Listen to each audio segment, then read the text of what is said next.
Donald Trump, he was elected not because of what he is and not because of what he'll do, but because of a public perception, at least among a great number of Americans, a public perception of what he is and what he will do.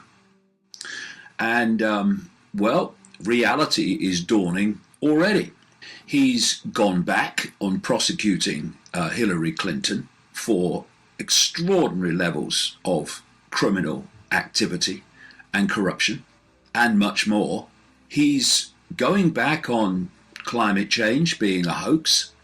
He's condemned the so-called alt-right media that essentially got him elected. And he's going back on his Muslim ban.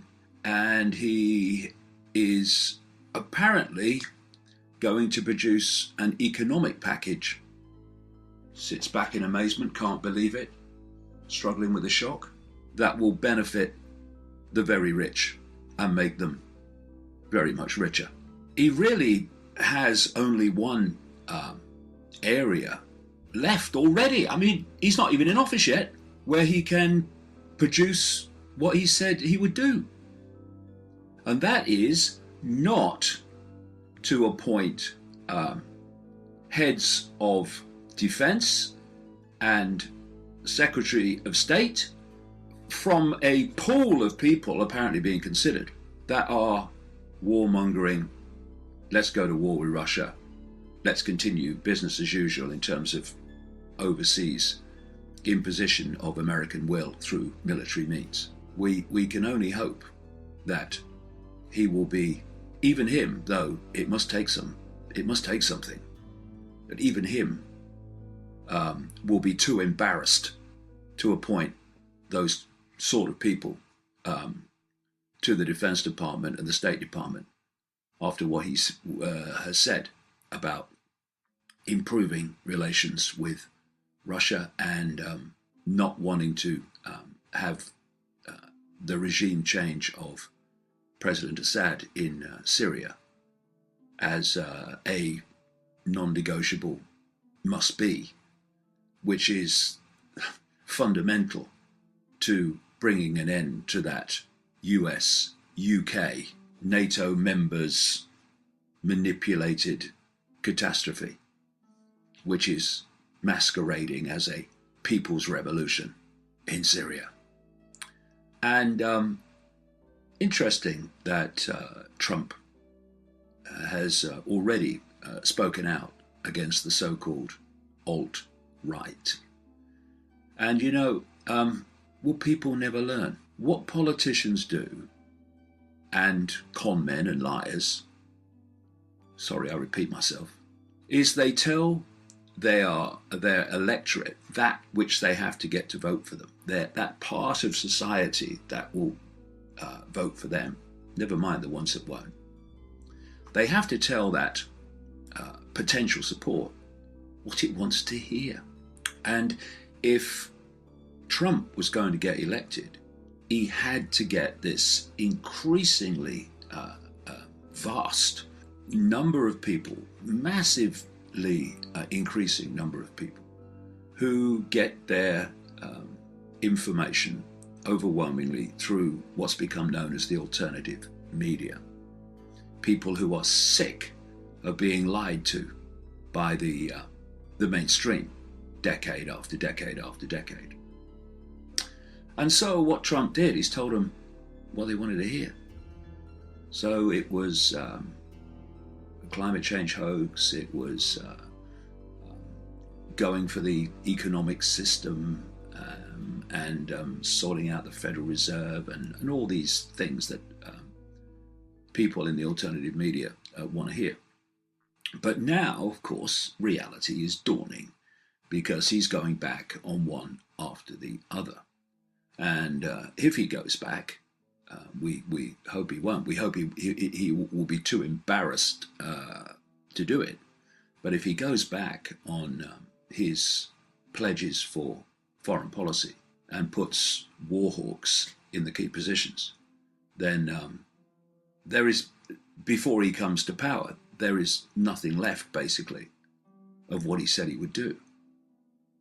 And it's a head shaker for me that significant swathes of the so-called alternative media in the United States should be supporting Trump in the belief that he was going to do what they wanted him to do.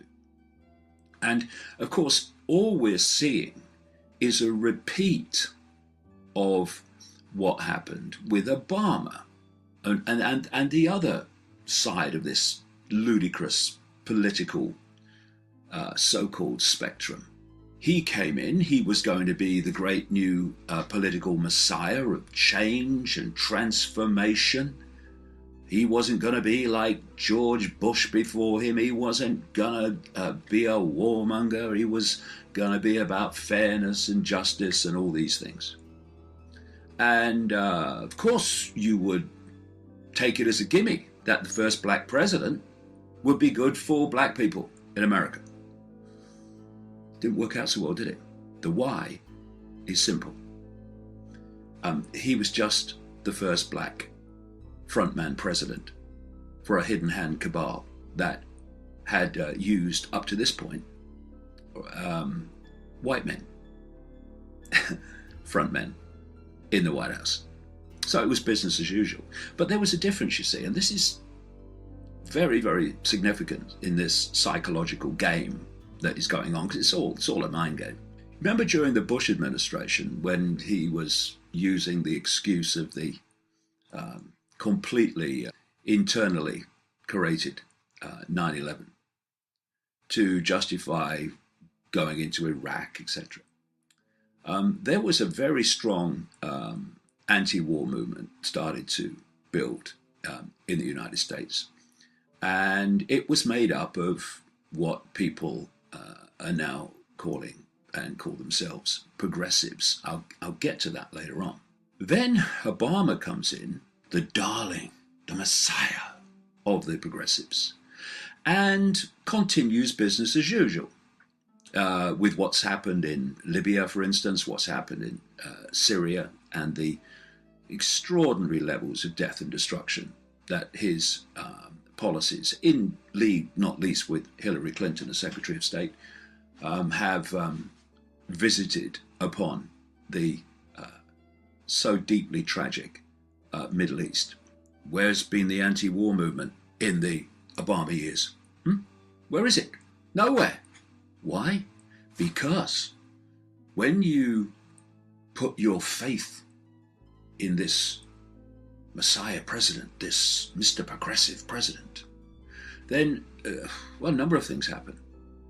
First of all, you can't, or you don't want to admit to yourself you've been had, and thus what you would condemn Bush for, rightly before, you keep your mouth shut in terms of Obama, even though he's doing the same things.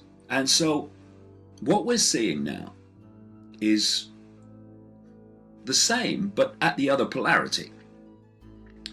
We're having the so-called alt-right and those parts of the alternative media that supported Trump already privately, and even some, to be fair, publicly, aghast at the way he's going back on everything. So fast as well, I mean. Anyway, but some are now already defending him for going back on what he said he would do. Why are they defending him?